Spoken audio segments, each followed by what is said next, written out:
नमस्कार दोस्तों, आइए जानते हैं आज राजस्थान की ताजा और बड़ी खबरें। और आप राजस्थान के किस जिले से इस वीडियो को देख रहे कमेंट में जरूर बताना। आज की पहली खबर, भजनलाल सरकार के बजट से पहले राजस्थान आ रहे अमित शाह। राजस्थान की भजनलाल सरकार 19 फरवरी को अपना दूसरा पूर्ण बजट पेश करने जा रही है। इसको लेकर वित्त विभाग ने पूरी तैयारी कर ली। इसी बीच बड़ी खबर ये है कि भजनलाल सरकार के दूसरे बजट से पहले 17 फरवरी को जयपुर आएंगे केंद्रीय गृह मंत्री अमित शाह। राजस्थान दौरे पर आ रहे हैं। बता दें कि इस साल अमित शाह का यह पहला राजस्थान दौरा है। भजनलाल सरकार को दूसरे बजट से पहले जाने, पिछले बजट की कितनी घोषणाएं हुई पूरी। अगले सप्ताह भजनलाल सरकार का दूसरा बजट आने वाला। पिछले बजट की कितनी घोषणाएं पूरी हुई और कितनी अभी भी अधूरी है। पिछले बजट की कुछ योजनाएं पूरी हो चुकी हैं, कुछ पर काम जारी है और कई पर काम शुरू ही नहीं हुआ। 39% जिलों में बड़ी घोषणाएं धरातल पर उतरी और जनता को लाभ मिलना भी शुरू हो गया। इसके विपरीत 47% जिलों में बड़ी घोषणाओं की कागजी प्रक्रिया के लिए फाइलें ही दौड़ रही हैं और 5 जिलों में बड़ी घोषणाओं के लिए शुरुआत ही नहीं हुई। आज से 9 दिन किताबों का संगम। केंद्रीय मंत्री भूपेंद्र यादव करेंगे पटरिका बुक फेयर का उद्घाटन। 23 फरवरी तक चलने वाले इस फेयर में 9 दिन तक किताबों पर चर्चा के साथ कई तरह की एक्टिविटी आयोजित की जाएंगी। रेरा की अनदेखी करने वाले बिल्डर प्रमोटर्स पर राजस्थान सरकार ने कसा शिकंजा। 1 मार्च से लागू होंगे ये फैसले। राजस्थान में रेरा के नियमों की पालना नहीं करने वाले बिल्डर प्रमोटर्स पर सरकार ने शिकंजा कसा। हाल में कई बड़े फैसले लिए जो 1 मार्च से लागू होंगे। बुकिंगकर्ता को तय समय अवधि में निर्माण की रिपोर्ट नहीं देने पर जुर्माना राशि बढ़ाकर 15,000 रुपए हर तिमाही और पूर्णता अधिवास प्रमाण पत्र मुक्त पत्र सबमिट नहीं करने पर प्रतिदिन 1,000 रुपए जुर्माना वसूला जाएगा। राजस्थान में 3 दिन हो सकती है बारिश। जैसलमेर, बीकानेर, चित्तौड़गढ़, बाड़मेर में दिन हुए गर्म। पारा 35 डिग्री के पार। राजस्थान में गर्मी तेज होने लगी। बाड़मेर में दिन का अधिकतम तापमान 35 डिग्री सेल्सियस से ऊपर चला। 10 से ज्यादा शहरों में तापमान 30 डिग्री सेल्सियस से ऊपर दर्ज हुआ है। अटल विहार के बाद अब गोविंद विहार और हरियाणा आवासीय योजना की लॉटरी की तैयारी। योजना में आए बम्पर आवेदन जेडीए की तीनों आवासीय योजना अटल विहार, गोविंद विहार व पटेल नगर में आवेदन लिए गए। इनमें सर्वाधिक आवेदन गोविंद विहार आवासीय योजना में ही आए हैं। इस योजना में कुल 202 भूखंड हैं, जबकि आवेदन 313 आए हैं। इसके बाद अब गोविंद विहार आवासीय योजना की लॉटरी का नंबर। गोविंद विहार की लॉटरी 20 फरवरी को निकाली जाएगी। राजस्थान में 4 साल में मिलेगी 4 लाख युवाओं को नौकरी। सीएम भजनलाल ने किया वादा। मुख्यमंत्री भजनलाल शर्मा ने कहा कि आगामी 4 वर्षों में प्रदेश में 4 लाख युवाओं को सरकारी नौकरी दी जाएगी। कुचामन सिटी में प्रतिमा अनावरण समारोह में सीएम भजनलाल बोले, प्रदेश में जल संकट जल्द दूर करेंगे और अगले महीने करीब 15,000 युवाओं को और नियुक्ति पत्र दिए जाएंगे।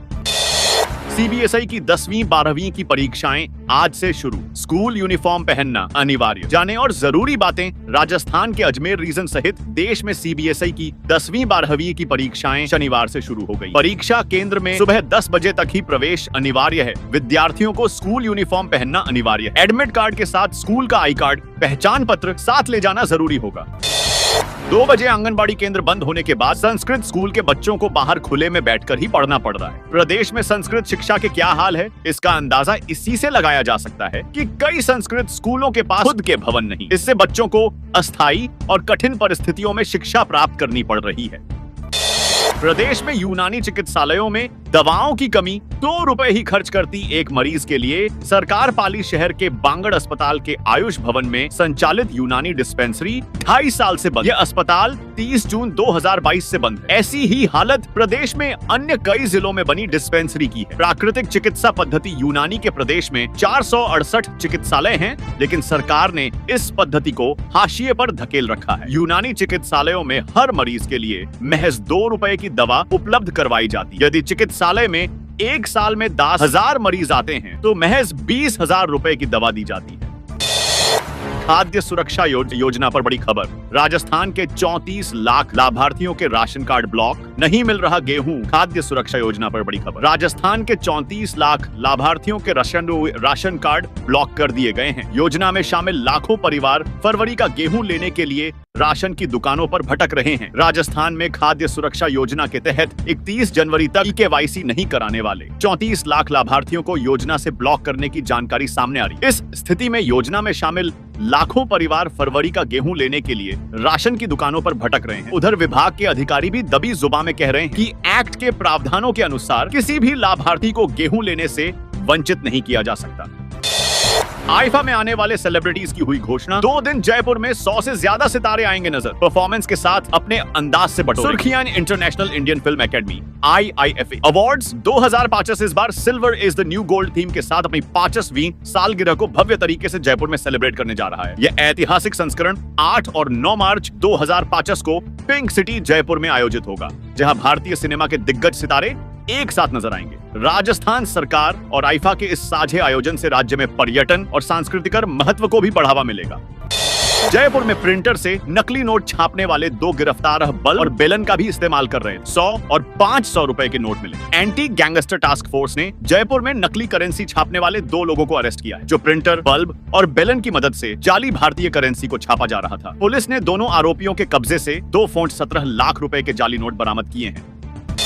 पानीपत से सीधा जुड़ेगा राजस्थान का ये शहर, नहीं जाना पड़ेगा दिल्ली। आगरा अलीगढ़ तक बिछेगा सड़कों का जाल। राजस्थान के इस शहर में सड़कों का जाल बिछने जा रहा है। अच्छी बात ये है कि अब पानीपत जाने के लिए दिल्ली जाने की जरूरत नहीं पड़ेगी। राजधानी क्षेत्रीय योजना में अलवर के शामिल होने के कारण यहाँ सड़कों का जाल बिछने जा रहा है। उत्तर से लेकर दक्षिण और पूर्व से लेकर पश्चिम तक के शहरों की क्षेत्रीय संपर्कता बढ़ने जा रही है। अलवर से सीधे हरियाणा के पानीपत मार्ग बनेगा। इसके लिए दिल्ली होकर नहीं जाना होगा। राजस्थान के इन 14 गांवों में अब नहीं गूंजेगी शादियों पर डीजे की धुन। वजह जानकर चमकाडियर चौंक जाएंगे। राजस्थान के इन 14 गांवों में अब शादियों में डीजे की धुन नहीं गूंजेगी। डीजे बजाने वालों के खिलाफ कार्रवाई करने के लिए छापन भी सौंपा गया है। बांसवाड़ा जिले के 14 गांवों में अब शादी समारोह में डीजे की धुन नहीं सुनाई पड़ी। निर्णय बच्चों की पढ़ाई और विवादों से बचने के लिए लिया गया। वाल्मीकि एकता भील समाज 14 गांव चोखला की पहल सराहनीय है। डीजे बंद करने के साथ ही इन 14 गांव के पंचों ने लोहारिया एवं मोटा गांव थाने पहुंच डीजे बजाने वालों के खिलाफ कार्रवाई करने के लिए ज्ञापन भी सौंपा।